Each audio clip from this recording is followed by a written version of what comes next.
Kothagudem government hospital నడుస్తూ ఉంది.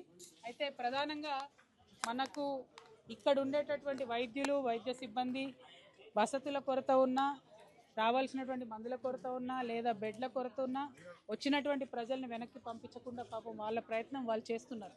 కాకపోతే ప్రభుత్వం నుంచి రావాల్సినటువంటి సౌకర్యాలు ఏవైతే ఉన్నాయో అవి రాకపోవడంతో ఇబ్బంది మాత్రం జరుగుతూ ఉంది. కొత్తగూడెం లాంటి ప్రాంతానికి మినిమం 650 పడకలతోని 600 పడకలతోని కనీసం హాస్పిటల్ ఉండాల్సినటువంటి అవసరం ఉన్నది. ఆ ఎక్స్పాన్షన్ జరగలేదు.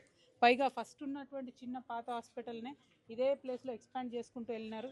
అదేవిధంగా ఫస్ట్ ఫ్లోర్ కానీ వర్టికల్గా కానీ పైకి వెళ్ళలేదు కాబట్టి ఇంకా పేషెంట్స్ని అకామిడేట్ చేసుకునేటటువంటి వసతి లేకపోవడం కనిపిస్తుంది.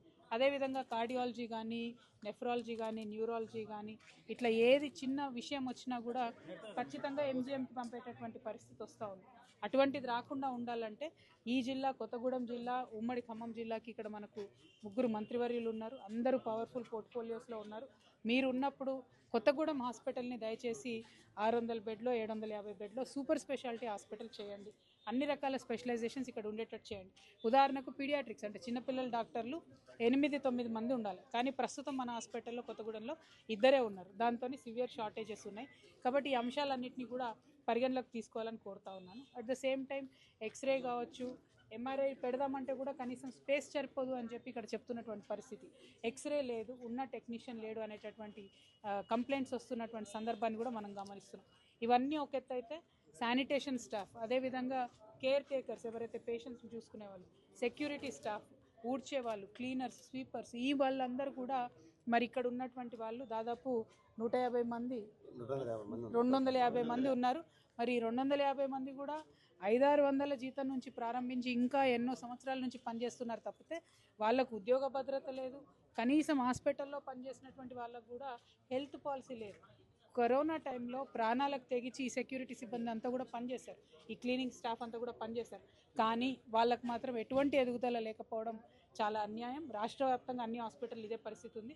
ఇక్కడ ఉండేటటువంటి 3 మంత్రివర్యులు ఈ విషయంలో చొరవ తీసుకొని పనిచేయాలని చెప్పి నేను డిమాండ్ చేస్తున్నాను. Thank you. జై తెలంగాణ.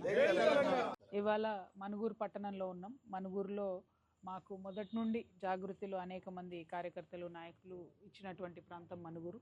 ఇక్కడ అంతకుముందు మా లింగన్న ఉండే, ఇప్పుడు మా మల్లీశ్వరక్క, ఇద్దరు కూడా అనుకోకుండా హెల్త్ రీజన్స్తోని వాళ్ళు మరణించడం జరిగింది. వారి కుటుంబాన్ని పరామర్శించడానికి రావడం జరిగింది. ఓవరాల్గా తెలంగాణ జాగృతి జనంబాట కార్యక్రమంలో భాగంగా ఇవాళ కొత్తగూడెం జిల్లాలో ఉన్నాము.